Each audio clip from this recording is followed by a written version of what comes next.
दस्तरखान में वाज़े शराब रख के पीने वाला, कुत्तों और बंदरों से खेलने वाला, वो मुसलमानों का हाकिम बन के हुकूमत करता रहा और किसी ने भी ना पूछा। नहीं, ये सब्जी बनी उमैया की नस्ल और है। और फिर ये आके बहुत बड़ा तारीख का धोखा दिया, जिसमें अक्सरियत हमारी शियों की भी आ गई कि बनी उमैया जो थे ये बनी हाशिम के रिश्तेदार ही थे, पीछे से इनका शजरा एक गलत। खुदा ने कुरान में पहले कह दिया है शजरा तैयबा और है, शजरा खबीसा और है। अगर शजरा एक होता, मौजूद ठीक है जी, अगर शजरा एक होता तो खुदा एक ही शजरे की बात करता। खुदा ने कुरान में दो शजरों की बात की है, शजरा तैयबा, शजरा खबीसा। शजरा मलऊना और है, शजरा तैयबा और है, दो शजरे। अब मैं आपको बता देता हूं, अब्द मनाफ के दो बेटे, एक का नाम अम्र जिसे हाशिम कहते हैं, दूसरे का नाम अब्दुल शम्स। कहा जाता है कि अब्दुल शम्स का जो बेटा था वो उमैया था। उमैया अब्दुल शम्स का बेटा नहीं था, अब्दुल शम्स के बेटे का नाम रुबैया था।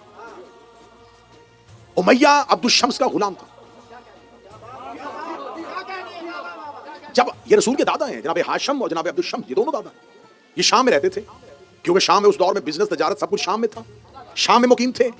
जब अब्दुल शम्स के हाँ एक गुलाम रहता था जिसका नाम उमैया था, अब्दुल शम्स का इंतकाल हो गया, उमैया ने उसके सारे कारोबार को संभाल लिया। पता चला कि अब्दुल शम्स का हकीकी वतन तो मक्का है और मक्का में इस कबीले को बड़ी इज्जत की निगाह से देखा जाता है। ये मक्का पहुंचता है, जब मक्का आता है तो जनाब अब्दुल मुतलब इससे सवाल करते हैं कौन है, तो ये कहता है मैं अब्दुल शम्स का बेटा हूं, मैं आपका खानदान हूं। फरमाते इसे काबा के करीब लेके जाओ,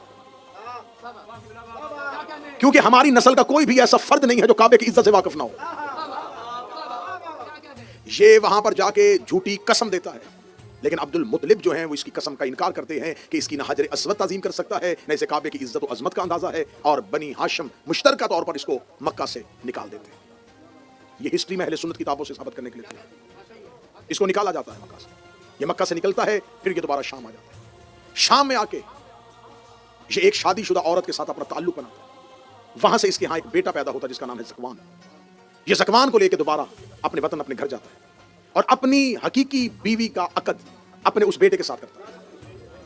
तारीख में खुदा ने जिसे शजरा खबीसा कहा है उसकी बुनियाद तो देखें।